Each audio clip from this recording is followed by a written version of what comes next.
I contagi aumentano, i ricoveri diminuiscono e il Veneto sta vivendo una fase molto particolare dell'emergenza coronavirus. Lo conferma il presidente Luca Zaia.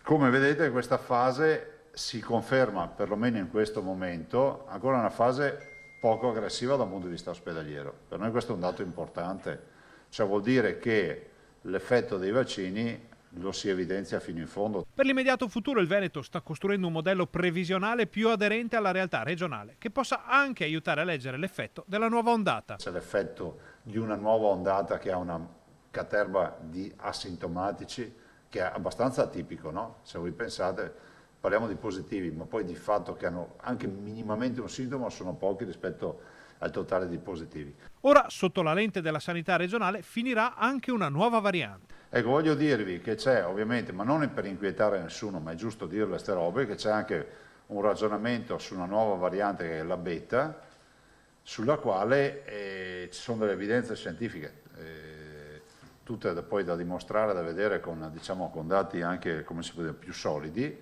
sul fatto che sembra essere una novità sul panorama. E Zaia lancia un appello molto importante per tutti i veneti. Sappiamo che ci sono oggi in Veneto, da qui all'8 di settembre, spalmati su tutte le ULSS 200.000 posti liberi, cioè ci sono 200.000 dosi che non hanno ancora diciamo, un destinatario, insomma non hanno ancora un paziente, un cittadino che le ha prenotate.